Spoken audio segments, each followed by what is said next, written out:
로마서 말씀을 전한 지 벌써 10번째 시간입니다. 바울이 로마 교회에 왜 로마서 편지를 써야 했을까? 그 이유를 잠깐 먼저 되짚어 보려고 해요.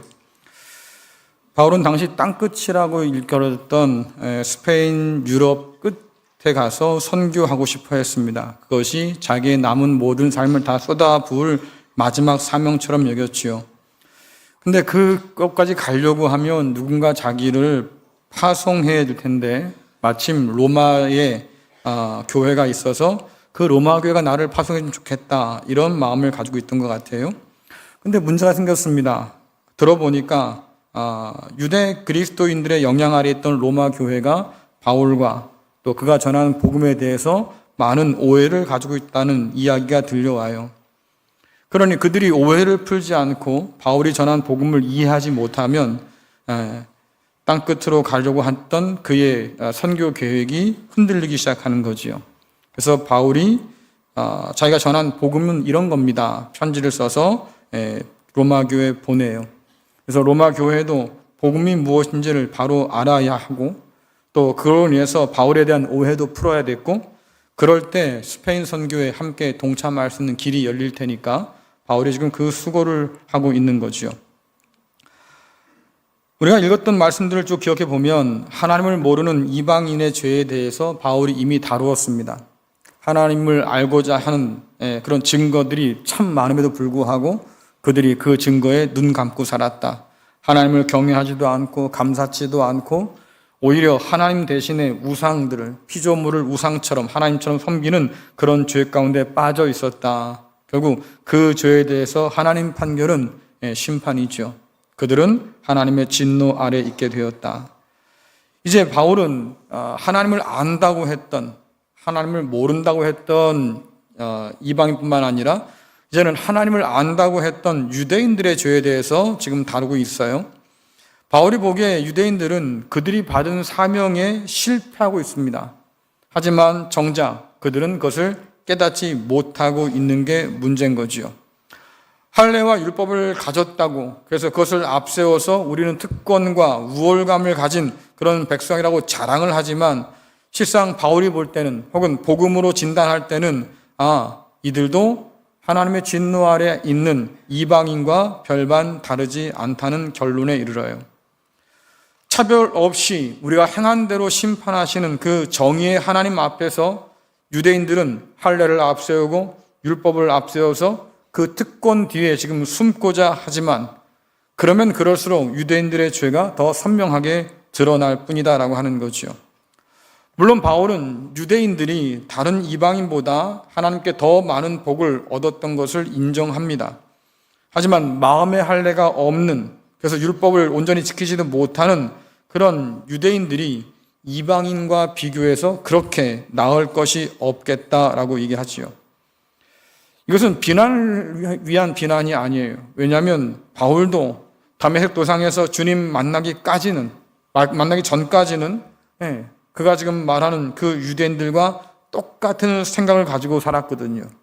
나는 율법의 온전한 자고 또 하나님의 그런 백성으로서 아브라함의 할례를 받은 백성이고 그러니 저 이방인과는 당연히 구별될 수밖에 없는 그런 사람이라고 생각하고 살았지요. 그런데 예수님 만나고 나서 이 모든 것이 다 무너져 내렸어요. 바울이 편지를 쓰면서 가상의 인물을 등장시켜서 논쟁을 벌입니다. 그 가상의 인물은 유대인을 대표하는 사람들이죠. 그래서 유대인이 발뺌할 만한 핑계들을 자꾸 끄집어내요. 하지만 바울은 아주 치밀한 논증을 통해서 그 모든 핑계들을 다 차단하고 끊어냅니다. 그렇게 하는 목적이 뭡니까? 유대인들을 구석쟁이로 모는 거예요. 그래서 하나님의 복음, 그리스도 예수의 복음을 바로 보게 하는 거죠. 왜? 그럴 때 유대인의 영적 현실이 드러날 수밖에 없기 때문에. 바울은 로마서 2장에서 할례나 율법을 소유한 것만으로는 아무 유익이 없다고 분명히 밝혔습니다. 마음의 할례나 또 율법을 지켜 행하는 순종이 없다고 하면 그것들은 아무것도 아니다라고 하는 거예요. 그러니까 유대인들이 또 묻잖아요. 그러면 우리는 선택받은 사람들인데 그런 선택받은 자의 표시인 할례나 혹은 율법을 가진 유익이 도대체 뭐냐? 하나님께서 우리에게 특별히 그것을 주셨다고 하면 그것을 통해서 뭔가 누리는 게 있어야 될 텐데, 당신 말대로 하면 우리가 누릴 게 아무것도 없고 이방인과 똑같다고 하면 도대체 우리가 그거 가지고 뭘 할 수 있겠느냐? 이렇게 묻는 거지요. 바울이 말해요. 분명 여러분들은, 유대인들은 많은 것을 하나님께로부터 받은 백성이 맞습니다. 특별히 그가 뭐라고 말합니까? 하나님의 말씀을 당신들은 맡았지요. 그럼 생각해 보세요. 누군가 나에게 뭔가를 맡겨줘야 내가 맡을 수 있는 거잖아요. 그렇죠? 내가 먼저 나서가지고 제가 맡겠습니다 한 게 아닌 이상은 누군가 나에게 그것을 네가 좀 맡아주면 좋겠어, 그렇게 맡겨야 내가 맡을 수 있는 건데, 그렇게 맡고 나면 그것을 잘 관리하거나 지키거나 돌보거나 감당해야 할 사명이 따라오기 마련이에요. 그렇다고 하면 하나님 말씀을 맡은 유대인들에게 어떤 사명이 주어졌을까? 이게 중요하지 않습니까? 여러분, 종갓집에, 유명한 종갓집에 가면 시간장이나 혹은 시된장이 있다고 그래요. 그렇죠? 아주 오래전에, 아주 옛날부터 담근 그 간장이나 된장을 이렇게 보관한다고 그러죠. 그래서 그 시된장 같은 걸 이렇게 제가 보니까 새까매요. 도대체 이거 가지고 이게 먹을 수 있는 건가 싶은데 새까매요. 또 간장도 말입니다. 요만한 한 병에 담아서 파는데 몇백만 원을 호가해요. 간장 한 병에. 중요한 건 그런 간장을 사서 먹는 사람이 있더라. 나와는 상관없지만 어쨌든. 근데 그렇게 시된장이나 시간장이 중요한 게 뭐냐면 이것이 아주 오래되어서 발효가 잘 됐거든요. 그래서 새로 만든 장에 시간장이나 시된장을 같이 섞으면 새로 만든 것이 풍성한 맛을 갖게 된다고 그래요. 그래서 시간장이나 시된장이 중요하다고 한 얘기죠. 어찌 보면 이스라엘이 가진 사명도 그렇지 않을까? 온 세상을 위한 시간장으로서 그들이 부름받았겠다. 그래서 썩어져가는 세상 가운데 거룩한 맛을 내라고, 어두운 세상 가운데서 진리의 빛을 비추라고 하나님께서 그들을 먼저 선택하셔서 이 은혜를 주시고 이 말씀을 맡긴 것이 아니냐 하는 거예요. 그들이 우상이 같은 세상 가운데서 하나님을 섬기는 것이 참 낯선 일일 텐데도 불구하고 하나님 섬기는 건 이렇게 섬기면서 하는 거야, 우상을 섬기는 사람들에게 보여줘야 했잖아요. 자기 마음대로 살아가는 사람들에게 하나님의 법을 따라 사는 거룩한 삶은 이런 거야 본을 보여서 가르쳐 줘야 했지요. 그것이 그들의 사명이었다.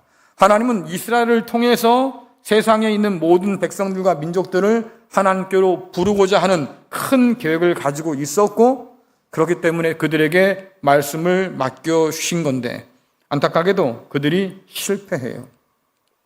세상을 변화시키긴커녕 오히려 세상을 닮아서 우상을 따라 섬기며 삽니다. 그래서 가나안 땅에 들어간 이후에 하나님께서 그들에게 신신당부하셨잖아요. 너 가나안 땅에 들어가면 절대로 가나안 사람들의 신들을 섬겨서도 안 되고, 그들의 문화를 받아들여서도 안 되고, 그들의 자녀들과 결혼시켜서도 안 되고, 철저하게 너는 하나님 백성으로 구별되어 살아야 돼. 오죽하면 하나님께서 그렇게 걱정하셨을까? 하지만 그 걱정이 기우가 아니었던 것이 그들이 가나안 땅에 들어가서 멀쩡히 예배를 드리면서도 우상을 섬기며 살았고, 하나님께서 주신 그 놀라운 은혜를 가지고 우상 앞에 가서 헌금하며 바치고 살았고, 그들이 가나안 땅을 변화시킨 것이 아니라 가나안 땅이 그들을 오염시키게 되었다고 하는 거예요. 그래서 그들이 결국은 우상을 따라 살게 되었다. 그럼에도 불구하고 껍데기뿐인 할례를 자랑하고 율법을 자랑하고 있었어요. 심지어 그들 가운데 우리는 성전도 가지고 있어, 법궤도 가지고 있다고 이렇게 그들이 자랑하며 살았습니다. 근데 바울이 복음을 통해서 그들을 진단해 보면, 야, 유대인이나 헬라인이나 똑같다, 벗어날 수 없는 죄의 세력 안에 지금 갇혀 산다고 분명히 선언하고 있는 거죠. 자, 로마서 3장 9절 말씀 같이 읽겠습니다. 시작. 그러면 어떠하냐? 우리는 나으냐? 결코 아니라 유대인이나 헬라인이나 다 죄 아래 있다고 우리가 이미 선언하였느니라. 아멘. 다 죄 아래 있어서 이방인보다 더 나을 것이 없다. 오히려 더 하나님을 모르는 이방 사람들이라 그다 치는데, 너희들은 하나님을 안다고 하면서도 이방 사람처럼 살아가니 그 죄가 더 크다라고, 더 심각하다고 말하고 있는 거잖아요. 문제는 유대인만 몰라요. 이 사실을 그들이 외면하고 있다고 하는 거지요. 정의로우신 하나님의 그 복음, 그리스도 예수의 복음 앞에 자신을 비춰보면 분명히 드러날 텐데 그 복음을 안다고 하면서도 깨닫지 못하는 유대인들이 있다 그 말이에요. 결국 뭡니까? 그들이 죄 아래에 있다. 죄 아래에 있다고 하는 것은 죄의 지배 아래에 살아간다는 뜻이에요. 다시 말하면 이때 죄는 여러분들이 건너서는 안 될 건널목 없이 그냥 막 건넜다 뭐 이런 게 아닙니다. 신호를 지켜야 되는데 그냥 막 지나갔다 이런 게 아니에요. 노상 방류하면 안 되는데 막 방류했다 그런 게 아니라 그 말이에요. 그런 윤리적인 문제가 아닙니다. 더 심각한 문제 뭐예요? 우리의 삶이 죄의 세력 가운데 지배당해서 하나님께서 기뻐하신 일들을 행하고 살지 못한다. 그래서 죄는 인간을 지배하고 군림하는 하나의 세력으로 성경에 등장해요. 개인의 삶뿐만 아니라 공동체, 국가, 사회에 실질적으로 악한 영향을 발휘하는, 성경에는 이 죄를 대적이라고 부르잖아요. 죄와 그로 말미암은 사망과 그리고 그를 부추기는 사단의 권세 아래 우리가 포로되어 산다. 이런 세상은 하나님의 창조 질서를 크게 벗어나서 결국 악한 세상이 되고 말았고, 하나님을 알아보는 눈이 완전히 감겨서 말입니다. 어둠 가운데 더듬어 살고 있는 그런 세상이다라고 하는 거지요. 뿐만 아니라 하나님이 아닌 우상을, 피조물을 섬기는 그런 세상이니까 하나님께 반역하는 세상이다, 심판이 마땅한 세상이다라고 지금 얘기하고 있는 거예요. 이것이 이방인뿐만 아니라 유대인들, 그리고 안타깝게도 저와 여러분이 처해 있는 영적인 현실이기도 한 거지요. 자, 로마서 3장 10절에서 12절 말씀 읽어보겠습니다. 시작. 기록된 바 의인은 없나니 하나도 없으며 깨닫는 자도 없고 하나님을 찾는 자도 없고 다 치우쳐 함께 무익하게 되고 선을 행하는 자는 없나니 하나도 없도다. 아멘. 이미 1장에서 바울이 그래요. 하나님을 알면서도 영화롭게 하지 않았어요. 그분을 찾지도 않고 감사하지도 않았어요. 피조물을 우상으로 만들어서 말입니다. 하나님처럼 섬기며 살았어요. 그러는 영적으로 무지하다, 어둠 가운데 놓여있다, 폭로하지요. 근데 오늘 3장에서 마찬가지예요. 하나님을 안다고 하는 너희 유대인도 별반 다르지 않다고 지금 꼬집고 있잖아요. 그래서 뭐라 그럽니까? 의인은 없다. 나는 의인이 아닙니다. 이것을 깨달아 알아서 하나님의 은혜 앞에 엎드리고 하나님을 찾고 구하는 사람을 찾아볼 수가 없다 그 말이죠. 모두가 다 하나님께서 원하신 길이 아니라 곁길로 새어나가서 쓸모없게 되었다라고 하는 거예요. 여러분들, 예언자들이 고발했던 유대인의 조상들 한번 생각해 보세요. 이사야가 뭐라고 그럽니까? 각기 제 길로 갔거늘. 각기 제 길로 뿔뿔이 흩어지고 말았어요. 자기 가고 싶은 대로 하고 싶은 대로 그렇게 마음대로 하고 살았다고요. 그것이 하나님을 안다고 했던 이스라엘의 죄였어요. 사사시대가 달라진 것이 없었다. 사사시대 때에도 그랬고 또 그 이후에 성전을 지어놨어도 그랬고 그들은 각기 자기 멋대로 사는 것에 길들여 있었다 그 말이겠죠. 또한 예레미야서를 통해서 우리가 살펴본 건 뭡니까? 예루살렘 한복판에서 그래 너희가 성전이 있다고 자랑했지, 예배드린다고 자랑했지. 그럼 그 예루살렘 한복판에서 한번 찾아봐. 정의와 진리를 찾는 사람, 너희 가운데 한 사람만 찾을 수 있어도 내가 너희를 용서하겠다고 했는데 말입니다. 없었어요. 눈 씻고 찾아봐도 그런 사람이 없어서 결국은 그들이 망했잖아요. 이게 도대체 무슨 말일까?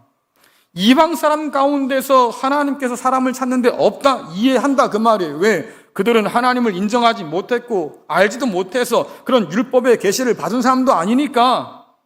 그런데 율법의 계시를 받고 하나님의 백성이라고 말하는 사람들 가운데서도 찾아도 찾을 수가 없는 사람이 있더라. 하나님을 경외하는 사람, 진리를 따라 사는 사람 찾을 수가 없었다. 주님께서 비슷한 말씀하셨어요. 내가 다시 반드시 올 텐데 그때 너희 가운데서 믿음을 보겠느냐? 왜 주께서 이 말씀하셨을까? 우리의 처지가 그들과 다르지 않다. 바울이 계속해서 묻잖아요. 우리는 다르냐? 여러분 뭐라고 답할 수 있겠어요? 우리는 다르냐? 이방인과 유대인이 다 진노 아래 놓여 있는데 아무리 찾아도 눈 씻고 찾아봐도 찾을 수가 없는데 그러면 그리스도 예수 안에서 하나님을 믿고 하나님의 자녀가 되었다고 말하는 너희는 다르냐라고 묻는다고 하면 그럼 우리는 무슨 답을 내놓을까요? 바울은 구약 성경을 인용해서 그들의 적나라한 죄목들을 지금 열거해 주고 있습니다. 자, 로마서 3장 13절부터 17절 말씀 같이 읽겠습니다. 시작.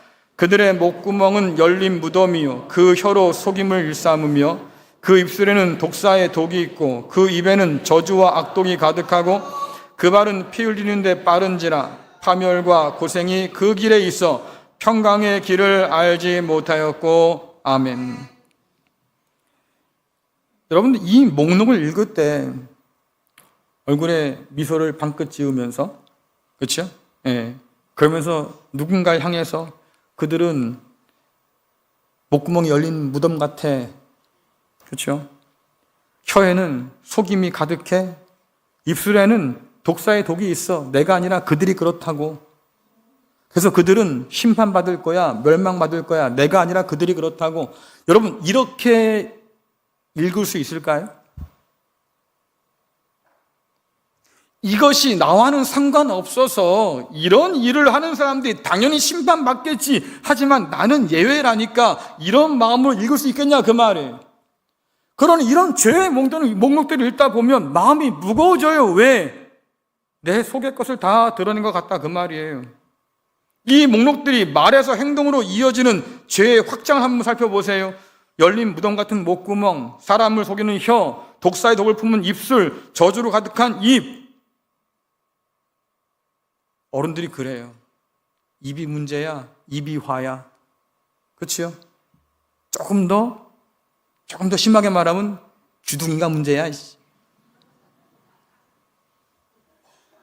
왜 입이 문제일까? 실상 진짜 문제는 뭐예요? 부패한 우리의 마음이 문제예요. 왜? 사람은 마음에 있는 것을 입으로 내는 거잖아요. 그렇죠? 그렇다고 하면 우리 안에 있는 것이 입으로 나오는데 주께서 말씀하셔요. 사람은 마음에 가득한 것을 입으로 말한다. 자, 여러분 마태복음 12장 34절부터 37절까지 읽겠습니다. 시작. 독사의 자식들아 너희는 악하니 어떻게 선한 말을 할 수 있느냐? 이는 마음에 가득한 것을 입으로 말함이라. 선한 사람은 그 쌓은 선에서 선한 것을 내고 악한 사람은 그 쌓은 악에서 악한 것을 내느니라. 내가 너에게 이르노니 사람이 무슨 무익한 말을 하든지 심판날에 이에 대하여 신문을 받으리니 내 말로 의롭담을 받고 내 말로 정죄함을 받으리라. 아멘. 누구한테 하는 말씀이에요?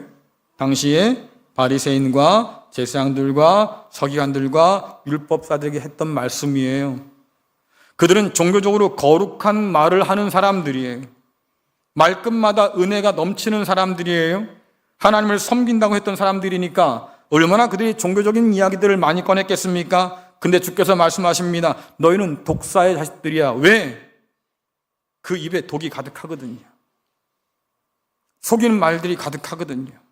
그러니 너희는 마음에 악을 갖고 있어서 그 악한 것이 입으로 나오는 거야. 주님께서 말씀하셔요. 우리 안에 악한 것이 입으로 나온다. 그 말이 결국은 어떻게 됩니까? 행동으로 옮겨져서 결국은 끔찍한 일들을 불러온다. 마태복음 15장에서 주께서 말씀하죠. 입에서 나오는 것이 마음에서 나와서 사람을 더럽게 하는 거야. 먹는 문제를 가지고 시비를 거는 사람이 있었습니다. 하지만 주께서 뭐라고 그래요? 야, 입으로 들어가는 건 문제가 안 돼. 다시 속에서 입으로, 입 밖으로 나오는 게 문제지. 너희 마음 꺼내는 그 악한 것들이 입으로 나와서 결국 너희 악한 행동을 하게 하는 거지. 그게 더 더러운 거야. 예레미야가 그러지요. 만물 중에 가장 부패한 것이 사람의 마음이다. 이 마음이 생각을 지배하는데 마음이 부패하니까 생각도 부패해요. 생각이 부패하니까 말이 더러워요. 말이 더러워지니까 어떻게 됩니까? 행동도 부패해서 더러워집니다. 그래서 어떻게 합니까? 피를 부르고 파멸을 초래한다 그 말이에요. 왜 교회에서 수근수근 하지 말라고 그러겠습니까? 왜 교회에서 없는 말 지어내지 말라고 그러겠습니까? 이유는 다른 데 있는 것이 아니에요. 그것이 공동체를 무너뜨리고 해쳐요. 하나님의 백성들에게 어울리는 말이 아니라 그 말이에요. 여러분 가운데 음담패설하는 사람들이 있지요. 노골적으로 말입니다. 그런 일을 하고도 교회 와서 예배드리면 다 해결된다고 생각하는 사람이 있지요. 여러분들 죄 짓는 거예요. 그러니 예배드린다고 해결된 문제가 아니라고요. 없는 말 지어내고 이간질 시키고 싸움 붙이고 자기는 안 그래서 뒤에 싹 빠지고, 교회 안에 여전히 이런 사람이 있다? 근데도 뻔뻔하게 앉아서 예배만 드리면 되는 것처럼 안다? 성경은 그렇게 가르친 적이 없어요, 여러분들. 회개한 심령이 아니고서는 그 예배가 아무런 의미가 없다고 계속 가르치잖아요. 오히려 그 예배가 하나님을 모욕한다고 말씀하는데도 불구하고 어떻게 뻔뻔하게 우리는 그렇게 앉아있는 거예요, 도대체. 이게 심각한 문제인데도 불구하고 우리는 내 문제는 아니라고 선을 그어요. 안타깝지만 그것이 내 문제고 우리의 문제라고 하는 거지요. 오늘 말씀해 보니까요, 바울이 이 모든 악한 것에 결국 중심에 뭐가 있느냐라고 하니까 그들이 하나님을 경외하지 않아요. 자, 로마서 3장 18절 말씀 보겠습니다. 시작. 그들의 눈에는 하나님을 두려워한 것이 없다. 그들은 눈앞에 하나님을 두려워하지 않는다. 같은 말이에요. 18절을 번역해 보니까 어떤 번역에서는 그들의 눈에는 하나님을 두려움이 없다고 번역하기도 하고, 어떤 번역에서는 그들은 눈앞에 하나님을 두려워하지 않는다고 말하기도 해요. 그렇죠? 근데 저는 저기다가 좀 더 말을 바꿔 붙이고 싶어요. 그들은 눈앞에 하나님조차 두려워하지 않는다. 얼마나 그들이 교만하면, 얼마나 눈이 어두웠으면, 얼마나 그들이 어리석으면 눈앞에 계신 하나님조차 두려워하지 않을까? 죄를 안고 와서 회개하고 통회하고 자복하고 하나님의 은혜를 구하는 심령들이 아니라 뻔뻔한 얼굴로 앉아가지고 하나님을 내가 예배한다고 은혜로운 표정을 짓고, 하나님께서 주님께서 그런 사람들에게 하신 말씀이에요. 독사의 자식들아, 저 목사가 오늘 나한테 독사라고 그랬어. 주님이 그러셨다고요. 저는 주님 말씀을 대언하는 사람이니까 주님이 그러셨다고. 왜 회개하지 않고 그것이 죄인 줄도 깨달아 알지 못하고 그럼에도 불구하고 자기는 온전하다고 생각하는 사람들이니까 주께서 그의 위선을 지금 찝어서 말씀하시는 거지요. 그래서 눈앞에 계신 하나님조차도 그들이 두려워하지 않아서 그들은 입으로 믿는다고 하지만 실질적으로 하나님을 믿지 않는 사람들이다라고 얘기해요. 자, 여러분 시편 53편 1절에 3절 말씀 읽어볼까요? 시작. 어리석은 자는 그의 마음에 이르기를 하나님이 없다 하도다. 그들은 부패하며 가증한 악을 행하며 선을 행하는 자가 없도다. 하나님이 하늘에서 인생을 굽어 살피사 지각 있는 자와 하나님을 찾는 자가 있는가 보려 하신즉 각기 물러가 함께 더러운 자가 되고 선을 행하는 자가 없으니 한 사람도 없도다. 아멘. 시편 53편을 지금 바울이 가지고 들어와서 로마서에 인용한 거예요. 한 사람도 없다더라. 이방 사람 가운데는 물론이거니와 하나님을 믿는다고는 너희 가운데도 한 사람도 찾을 수가 없다더라. 함께 물러가서 더러운 자가 되고 턴 가르고 수근수근 돼서 그렇게 집단을 이루고 말입니다. 그래서 서로 공동체 안에서 싸우게 만들고 말이죠. 선을 행한 사람이 한 명도 없다더라. 여러분, 이방인의 문제가 아니에요. 하나님을 믿는다고 했던 그 사람에게도 마찬가지겠다. 근데 바울이 이 얘기를 통해서 오늘 우리에게 뭘 묻습니까? 그럼 우리는 다릅니까? 하나님께서 오늘 우리 안에 찾아오셔서 말이죠. 내가 너희 가운데 찾고 싶어. 그래서 눈을 부릅뜨고 찾을 텐데 찾을 수 있겠냐 그 말이에요. 그래서 바울이 묻는 거잖아요. 우리는 다를까? 우린 정말 다를까? 나 세례 받았어요. 나 구원 받았어요. 나 하나님의 자녀가 되는 특별한 권세를 난 누리는 사람이에요. 나는 그래서 하나님을 아버지로 불러요. 우린 이렇게 앞세워서 말이죠. 우리의 종교적인 언어나 행위들을 앞세워놓고 있는데 바울이 그러잖아요. 마음에 할례 없는 그 할례가 무슨 의미가 있고 지키지 않은 율법이 무슨 의미가 있느냐? 그럼 똑같이 말하시는 거 아니겠습니까? 우리의 세례가 무슨 의미가 있어요? 우리가 말씀을 가지고 있다는 것 자체가 무슨 의미가 될 수 있겠습니까? 우리가 예배 자리에 나와서 말하면 예배한다는 이것 자체가 무슨 의미가 될 수 있겠어요? 하나님께서 찾는 그 사람이 아니라고 하면. 그러니 바울이 묻는 거예요. 우리는 다를까? 이것이 복음이 진단하는 유대인들의 모습뿐만 아니라 실상 하나님 앞에 서 있다고 하는 우리의 민낯이기도 할 텐데 우리의 눈에는 하나님을 두려움이 있을까? 눈앞에 계신 하나님을 우리는 두려워 떨며 경배하고 있을까? 하나님을 안다고 하면서도 하나님을 없는 셈 치고 살아가는 것은 아닐까? 주님께서 제자들에게 기도를 가르치셨지요. 하늘에 계신 너희 아버지를 위해서 기도해라. 그의 이름이 이 땅에서 거룩히 여김을 받으시도록 기도하라 가르쳐요. 왜 주님께서 그런 기도 제목을 가르치셨을까? 이유는 분명하지요. 바울이 이미 말했잖아요. 율법을 범하고 하나님을 욕되게 함으로써 하나님의 거룩한 이름이 이 세상 가운데 사람 가운데서 모욕을 당하게 되었다. 그러니 너희들은 그런 유대인과 달리 하나님을 아버지로 섬기는 사람들이니까 그 하나님의 이름이 더럽히지 않도록 이 세상 가운데서 다르게 살아서 하나님의 거룩한 사람으로 살아서 하나님의 이름의 영광을 드러내며 살아라. 이것이 기도 제목이었어요. 그런데 오늘 우리는 어떨까?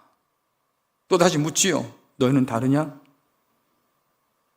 크게 다를 것이 없어 보여서 실상은 괴롭고 두려워요. 이런 유대인에게 그들이 자랑하는 그 율법이 유죄라고 선고하잖아요. 자, 로마서 3장 19절부터 20절 말씀 같이 읽겠습니다. 시작. 우리가 알거니와 무릇 율법이 말하는 바는 율법 아래 있는 자들에게 말하는 것이니 이는 모든 입을 막고 온 세상으로 하나님의 심판 아래 있게 하려 함이라. 그러므로 율법의 행위로 그 앞에 의롭다 하심을 얻을 육체가 없나니 율법으로는 죄를 깨달음이니라. 아멘. 이게 말이 무슨 얘기냐면, 자, 이방인들은 하나님을 모르고 하나님의 진노했다는 건 다 인정하는 바니까 그것까지 우리가 알 거 없겠고, 그러면 유대인은 도대체 어떠냐 그 말이죠. 유대인은 할 말 있다 그 말이에요. 나는 율법을 가진 사람이에요. 나는 할례를 받은 사람이에요. 나는 하나님의 은혜 가운데서 하나님의 백성으로 특별히 구별된 사람이에요. 이거 왜 그래요? 그래요. 배짱 튕길 수 있겠는데, 근데 오늘 뭐라고 그럽니까? 야, 근데 그 율법이 너를 죄인이라고 말하고 있잖아. 유일하게 떠들 수 있는 사람이 유대인인데 말입니다. 그 유대인의 입까지도 막아버리는 게 율법이에요. 야, 네가 그 율법을 지키지 못함으로 그 율법이 내가 죄인이라고 가르친다. 더군다나 그 죄는 씻을 수가 없어서 말입니다. 하나님의 진노 아래 너 역시도 놓여 있는 사람이라고 가르친다라고 지금 이야기하고 있는 거예요. 그러니 너무나 분명하게 명백하게 얘기하니까 변명거리조차 없겠다. 결국 하나님의 심판을 피할 수 없는 죄인이라는 것을 인정할 수밖에 없겠다. 그러면 여러분들, 할례와 율법은 구원의 보증수표가 아니고 오히려 그들이 죄 아래 갇혀 있다는 것을 드러낼 뿐만 아니라 정의로 심판하시는 하나님의 진노 가운데 너희가 있다는 것을 분명히 우리에게 보여준다고 하는 거죠. 근데 주님께서 비슷한 말씀 하셨어요. 주여 주여 한다고 다 아니다 그렇지요. 아버지의 뜻대로 행하는 그 사람, 그래요. 오늘 우리에게 중요한 건 바로 그거지요. 말씀을 가졌습니까? 진리를 가졌어요? 내가 하나님의 백성이라고 하는 놀라운 세례의 은혜를 경험하고 삽니까? 그렇다면 그것이 우리 가운데 실질적으로 의미가 있으려고 하면 하나님의 선한 뜻이 무엇인가 분별하며 살아야지요. 그것이 없다고 하면 오히려 그것으로 인해서 우리가 하나님의 심판을 받게 된다. 하나님은 행한 대로 갚으시는 분이라고 분명히 말하니 우리가 행하지 않은 것에 대한 책임을 져야 할 거다라고 하는 거죠. 여러분, 혹시 목을 씻고 기다린다는 표현을 들어본 적 있습니까? 목을 씻고 기다린다. 들어본 적 있으셔요? 예, 이게 사극이나 복수를 그리는 영화나 아니면 소식 쪽에 무협지 좀 읽어본 분들은 아마 들어본 적 있던 단어일 것 같아요. 내가 곧 찾아갈 테니 너는 목을 씻고 기다려라. 그게 뭐예요? 내가 너에게 복수하러 갈 거다. 내 칼을 받을 준비를 해라. 그 말이에요. 그렇죠? 그래서 이 말은 사형수가 망나니의 칼을 받기 위해서 준비하는 그런 모습이기도 하고요. 원수를 갚기 위해서 내게 쳐들어오는 그 사람을 기다리는 그런 조급한 마음들, 이것을 이렇게 표현하는 말이기도 해요. 근데 언어는 언제나 잘하죠. 시대가 바뀌면서 그 의미가 첨가되고 확장되면서 다른 의미로 발전되기도 하는데, 목을 씻고 기다린다는 말이 다르게 생각하면 뭔가를 간절히 기다린다는 의미로 바뀌기도 해요. 여러분 생각해 보세요. 내가 목을 씻고 처분을 기다려야 되는 그런 절망의 순간이에요. 이제 확실한 건 뭐냐면 내가 죽겠구나라고 하는 거지요. 왕이 어명을 내려서 말입니다. 목을 쳐라 하면 내 목이 떨어질 거고, 사약을 받아라 그러면 사약을 먹게 될 테니, 그렇잖아요. 나는 분명히 죽었다. 그런데 죽음이 눈앞에 오면요, 오히려 삶에 대한 의지가 강해지잖아요. 그렇죠? 그러니 마음 가운데 혹시라도 그 왕이 마음을 바꿔서 말입니다. 어명이다. 그만 형을 집행하지 말아라. 그 칼을 멈춰라. 할 수도 있는 거겠고, 사약을 내가 받아 마시는 그 순간에 어명이요 그 사약을 내려놓으시오 하면 내가 살 수도 있는 거 아니겠어요? 그렇죠? 혹시라도 그런 일이 일어나지 않을까? 마음에 간절한 소망이 생기는 거죠. 지금 이방인과 유대인 처지가 딱 그와 같다. 입이 10개라도 할 말이 없는 사형수의 처지와 똑같다. 이제는 죽을 운명이 되었고 죽음이 바로 눈앞에 가까이 왔는데 내가 살 길이 없을까? 누가 나를 봐주지 않을까? 이런 일말의 소망을 품게 되는 거지요. 바울이 그런 탄식하지 않습니까? 누가 이 사망의 몸에서 우리를 건져낼 수 있을까? 없어요. 답은 없어요. 그런데 그 말을 꺼내놓는 이유가 뭐겠어요? 그래도 누가 날 좀 건져주면 좋겠다. 내가 죽어 마땅한 사람이긴 한데 그래도 누가 나를 좀 건져주면 좋겠다. 근데 돌아보니까 아무도 없다니까요. 다 똑같아. 이방인이나 유대인이나 하나님의 진노 아래에 있어서 심판받을 존재인 건 똑같은데, 그래도 그 마음 가운데 일말의 소망이 있는 것은 누가 나 좀 꺼내주면 좋겠다. 지금 그 얘기하고 있는 거예요. 그래서 하나님의 진노 아래에 있는 우리의 이 절망이라고 하는 것은 오히려 역설적으로 하나님의 긍휼과 구원을 바라보게 하는 통로가 되지요. 왜? 우리 가운데 누구도 나를 구할 수 없다고 하면, 나를 구할 유일한 분은 누구밖에 없어요? 나를 심판하실 그 하나님밖에 없으니, 하나님께서 혹시라도 나를 불쌍히 여겨주시면, 나를 긍휼히 여겨주시면 내가 살 수 있지 않을까? 이런 간절한 기대를 품게 되는 거지요.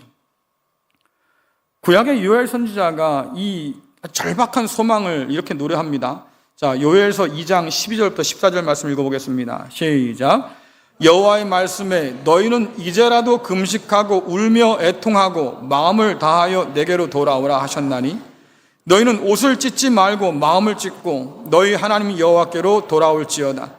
그는 은혜로우시며 자비로우시며 노하기를 더디하시며 인애가 크시사 뜻을 돌이켜 재앙을 내리지 아니하시나니, 주께서 혹시 마음과 뜻을 돌이키시고 그 뒤에 복을 내리사 너희 하나님 여호와께 소제와 전제를 드리게 하지 아니하시는지 누가 알겠느냐. 아멘.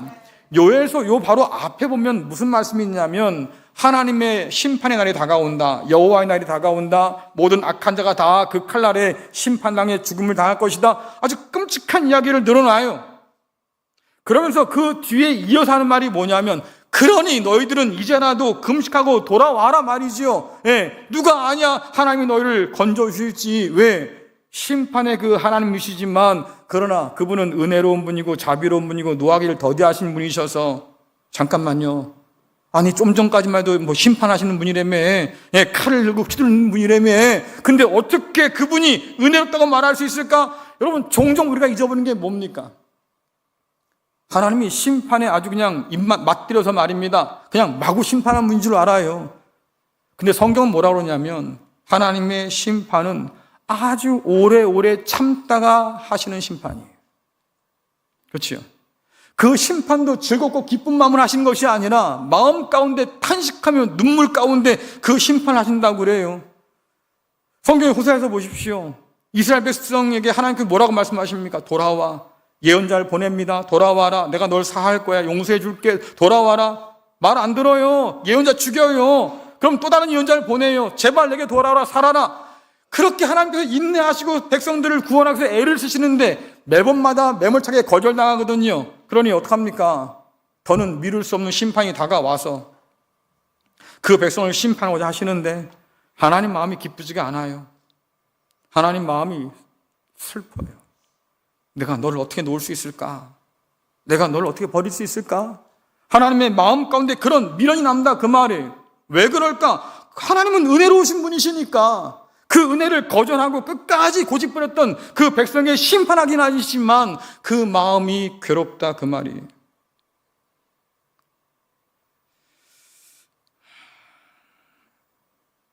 그래서 백성들에게 말하는 거 아니에요? 네가 마음을 찢고 돌아와서 이제라도 살아라. 내가 그렇게 손 내밀 때 뿌리치지 말고 제발 잡아라. 내가 내 사람들을 보내서 너를 부를 테니 네가 응답하고 돌아오면 내가 너를 용서할게. 하나님 약속이 이미 있다 그 말이죠. 혹시 누가 알아요? 오늘 말씀처럼 말입니다. 하나님께서 뜻을 돌이켜서 용서하실지. 근데 여기서 혹시 누가 알겠냐고 한 이 말씀은 하나님을 의심하거나 불신하는 그런 표현이 아니에요. 하나님께서 어떤 처벌을 내리시든 어떤 처분을 내리시든 내가 달게 받겠습니다. 심판하신다고 하면 내 심판도 달게 받을게요. 왜? 그 모든 것은 다 하나님께 있으니 만약에 하나님께서 나를 용서하신다고 하면 내가 구원의 기쁨이 넘치겠습니다. 하나님의 주권적인 그런 은혜에 매달려 있다는 것을 겸손하게 인정하는 거지요. 마음을 찢고 돌아와야 할 만큼 너무나 멀리 떠난 우리이기 때문에 심판받아 마땅하겠지만 그래도 하나님께서 우리를 불쌍히 여겨주신다고 하면 그 긍휼에 기대서 말입니다. 그래도 뭔가 구원을 바라는 그런 간절한 소망을 품어보는 거예요. 하박국이 그런 고백하지요. 하나님께서 내가 너를 심판할 거야, 네 나라를. 하나님 어떻게 저 바벨론 악한 자를 통해서 우리를 심판하신다고 합니까? 그래도 우리는 하나님의 의로운 백성이 아닙니까? 그건 우리 생각이죠. 하나님 볼 때는 너희가 나를 안다고 하면서도 그렇게 우상 섬기면서 하니 너희가 이방인보다 더 나쁜 놈들이지. 내가 널 심판할 거야. 이방인보다 더 악해서 심판받는 거예요, 여러분들. 근데 하나님께서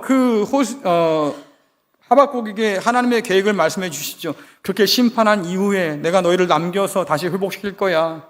그 비전을 바라면서 뭐라 그럽니까? 하나님, 심판 중에도 긍휼을 잃지 말아 주십시오. 여러분, 이게 저와 여러분의 유일한 소망이에요. 심판받아 마땅한 우리지만 그래도 혹시라도 하나님 그 가운데 긍휼의 마음을 가지고 계신다고 하면 우리를 좀 봐주십시오. 그래요. 심판 날을 준비하시는 정의 하나님이시기도 하지만 그 하나님은 은혜롭고 자비롭고 노하기를 더디하고 인애가 크신 분이시니까 그 하나님께서 내게 은혜를 베풀어 주신다고 하면 우리 그저 감사함으로 받아 누릴 수밖에 없겠다. 오늘 바울이 그 마음 가지고 이 편지를 쓴 거예요. 앞서 바울이 나열한 그 끔찍한 죄의 목록들 한번 생각해 보세요. 너희 죄가 이만큼 심각해 라는 것을 보여주기 위해서 그 목록들을 정해놓은 게 아니에요. 오히려 그 목록들의 배경에는 그런 게 있습니다. 너희가 이렇게 죄 가운데 노예처럼 종살이하고 있으니 그런 너희를 하나님이 구원하러 오실 거야. 이 기대감이 죄의 목록 이면에는 있는 거지요. 너희가 여전히 포로로 살고 있지만 그러나 하나님이 오셔서 너희를 자유케 할 거야. 이런 놀라운 소망이 그 가운데 스며져 있는 거지요. 그러니 이런 죄의 목록들은 어쩌면 달을 가리키는 손가락 같다. 달을 가리키면 여러분들 달을 봐야지요. 우리는 이 죄의 목록에 꽂혀가지고 그래요. 이런 죄가 나한테는 없지만 그놈한테는 있어. 나 우리는 이러고 살지. 근데 그걸 말하고자 하는 게 아니에요. 이렇게 우리가 죄 가운데 놓여 살지만 그러나 하나님은 그 죄를 그냥 두지 않는다. 우리의 죄가 너무나 심각하고 이 세상이 얼마나 무너졌는지 죄가 보여주지만 그러나 또 다른 면에서 뭡니까? 하나님께서 이것을 바로잡기 위해서 반드시 다시 오실 거야. 왜? 하나님은 정의로운 분이시니까. 우리가 죄와 사망과 사탄의 권세 아래 신음하고 있지만 그러나 이런 우리를 건지려고 하나님께서 다시 오실 거야. 만물이 이 세상 가운데 탄식하며 있지만 이 모든 만물을 새롭게 하기 위해서 반드시 하나님께서 다시 오실 거야. 그분은 행한 대로 심판하는 분이기도 하시고 회개하고 돌아와서 무릎 꿇는 자를 용서하기도 하시는 분이시니까 오늘 우리가 가질 수 있는 소망은 바로 그 하나님밖에 없겠다. 이것을 오늘 우리에게 알려주는 말씀이에요. 대림절이잖아요. 우리가 하나님을, 주님을 간절히 기다린다고 하지요. 하지만 여러분 생각해 보세요. 간절해요? 이 세상이 얼마나 끔찍한 세상인지, 내가 얼마나 끔찍한지를 이해하지 못하고 깨닫지 못하면 우린 간절하지 않을 거예요. 하나님의 긍휼이 필요한 사람인 것을 내가 알지 못한다고 하면, 인정하지 않는다고 하면, 하나님, 내가 하나님의 진노 아래 놓여서 심판받아 마땅한 사람이고 내게는 구원을 얻을 다른 길이 전혀 없습니다. 하나님, 나의 무능력을 인정하고 주 앞에 엎드려서 그분의 긍휼을 구하지 않는다고 하면 여러분, 이 대림절은 아무런 의미가 없을 거예요. 이미 세상은 성탄이 왔어요. 그래서 세상 사람들은요, 이런 성찰 필요 없고요, 그냥 성탄 트리 앞으로 달려가요. 캐럴을 털어놓고 즐겁게 부르고 무슨 선물을 고를까 고민하고. 하지만 교회는 말씀드렸습니다. 대림절을 거쳐야 한다고 그랬지요. 바로 성탄으로 향하지 않아요. 오늘 요엘이 한 말처럼 마음을 찢을 시간을 갖는 거지요. 하나님의 긍휼과 은혜를 구하는 시간을 갖는 거지요. 내가 하나님의 진노 앞에 있는 사람입니다 인정하고, 나의 무능력을 고백하고, 내게는 하나님밖에 없습니다라고 고백하기 위해서 우리는 대림절을 지키며 보내고 있는 거예요. 그러니 여러분들 목 씻고 주님 앞에 기다릴 수 있기를 간절히 축원합니다. 마음을 찢어서 주께로 돌아올 수 있기를 간절히 축원합니다. 누가 알겠습니까? 긍휼하신 주님께서 그 마음을 돌이키셔서 오늘 우리에게 구원의 은혜를 베풀어 주실지. 그 주님의 긍휼만이 심판 앞에 놓여있는 우리의 남은 소망이에요. 대림절이 그 소망을 바라보며 주님을 기다리는 복 있는 절기가 될 수 있기를 간절히 축원합니다.